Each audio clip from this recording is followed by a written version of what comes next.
Okay, we'll next bring Dr. Manj Gohel. He is going to talk about the Spectrum trial secondary outcomes. This is the comparison of cyanoacrylate to surgical stripping. Great, thank you very much. Good morning, ladies and gentlemen. I'd like to thank the Viva board for this opportunity. This work is very much presented on behalf of the investigators and the teams that were recruiting these patients.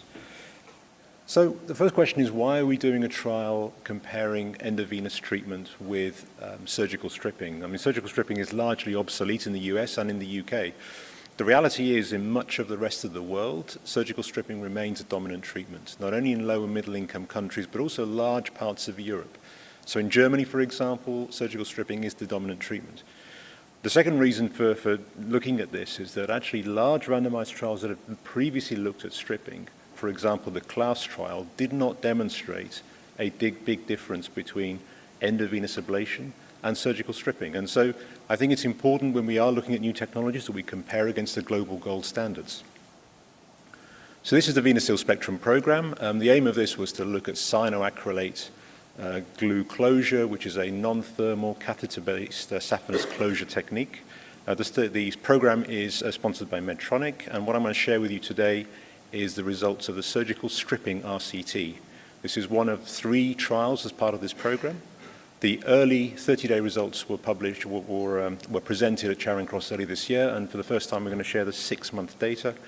Not only were we looking at treatment satisfaction, but also a range of quality of life and clinical outcomes, and up to 6 months. I'll share those with you today. So what about treatment satisfaction? There are many quality of life questionnaires out there, but if you look at the questions, actually relatively few of the questions relate to the actual patient satisfaction. In the Aberdeen varicose vein questionnaire, there are a number of questions about the presence of skin changes, the presence of an ulcer, for example, which sometimes, but not always, is related to actual satisfaction of the patient. So the aim of this questionnaire, developed with a very reputable health psychology group in the UK, was to create some tools to look at the peri-procedural period and look at how satisfied patients were with the treatment. We ended up with two questionnaires. One is really focused on the immediate peri-procedural period, but a second questionnaire designed to be repeated, more focused on the overall venous satisfaction with their venous disease process. So this was the TSQ early and the venous TSQ status. So here's the consort flow diagram for the Spectrum program. The original intention was to recruit over 230 patients. The start of this study was at the start of March 2020, probably the worst time ever to start a multinational randomized clinical trial. So we got to 106 patients, and for practical reasons, the study was discontinued at that point. But you can see that the allocations and the 6-month follow-up numbers are shown here. In terms of demographics, it's sort of an expected patient demographic in terms of age and female preponderance. The BMIs are relatively low, and that's because a significant proportion, in fact a majority of these patients, were actually recruited in South Korea. The symptoms are, as you'd expect in a patient population with superficial venous reflux. Unsurprisingly, the target vein diameter was around 6 millimeters in both groups, with the great saphenous being the dominant vein, and the length of clinically significant reflux being 54 and 53 centimeters respectively. So these were the early and the primary outcome measures that were presented previously. And what we demonstrated was a significant superiority in the VenaSeal group in terms of peri-procedural satisfaction. In terms of the post-procedure satisfaction, which was the TSQ status, the p-value is 0.05, so a strong trend towards superiority, but didn't quite reach our significance level. And I'm just going to break these results down a little bit further. So the TSQ score is a maximum of 36. The highest score indicates a greater satisfaction with the treatment. And what we can see here is that there was a significantly greater satisfaction in the patients treated with VenaSeal compared to surgical stripping. At 30 days, the results, as I mentioned earlier, didn't quite reach statistical significance, but interestingly, even at 6 months, where you'd expect all of the early issues with surgery to have resolved, there was still a superiority for VenaSeal compared to surgical stripping. So this is a slightly busy slide, but the left and the middle diagrams essentially demonstrate that the generic quality of life tools were similar in both groups in terms of change, so EQ-5D and SF-36. But the AVVQ, which is a more disease-specific quality of life, in keeping with the treatment satisfaction, showed a superiority in favor of venous seal at 30 days, although this was not adjusted for multiple analyses, but again in keeping with an early advantage for the endovenous modality. And similarly, the revised venous clinical severity score over 7 and 30 days, again, was lower in the venous seal group compared to surgical stripping.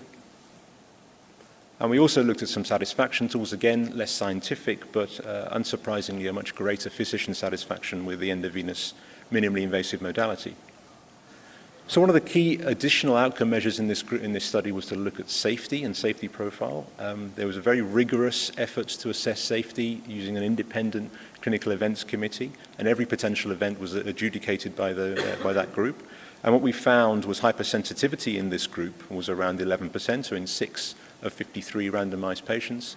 And again, this is in keeping with the published literature, particularly noting that the majority of the patients in this study were from a South Korean and therefore an Asian population. There was one patient with phlebitis and no evidence of granuloma or EJIT in this group.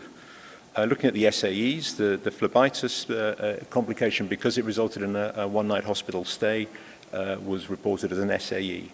And here you can see the surgical stripping outcomes as well. So what does this all mean? So firstly, I think when we look at patient satisfaction, but also when we look at traditional measures, there was clear signs of early superiority for the endovenous modality compared to surgical stripping. Now that may sound like an unsurprising message, but as I've said, previous studies have failed to demonstrate this. And I think it's important that, with modern stripping techniques, which are done very well by experienced centers with tumescence and ultrasound guidance, we have to recognize this is a very, very common and well-used treatment. Physicians were more satisfied, and the very rigorous safety profile here was also very favorable. Thank you very much.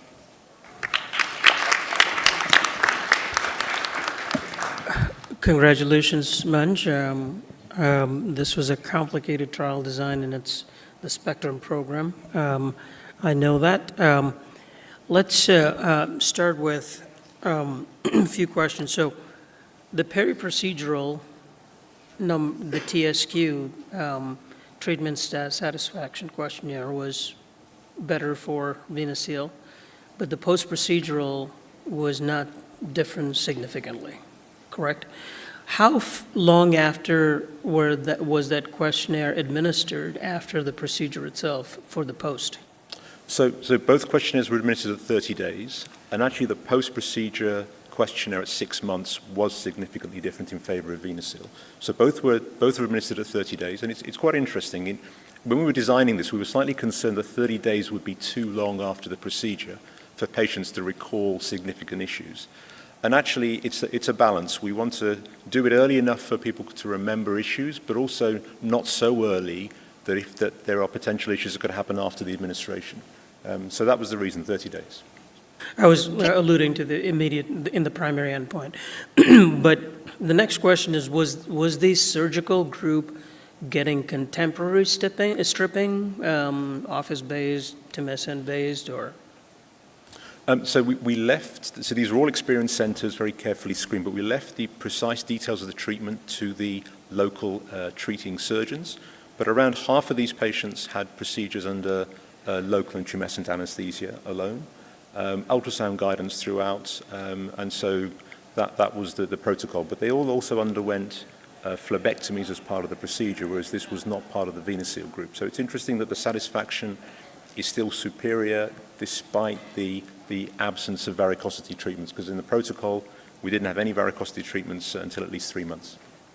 Can you talk a little bit more about the hypersensitivity? What were the actual symptoms? I mean, it's quite a higher percentage in that venous seal, or the cyanoacrylate stays in the vessel, right? So I'm just wondering how that went up.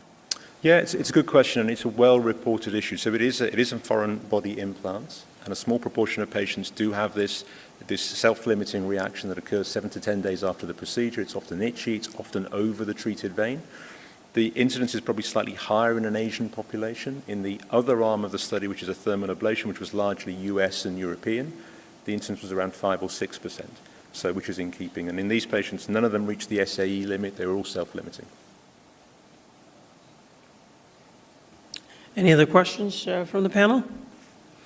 Manj, congrats again. Thank you. Very much.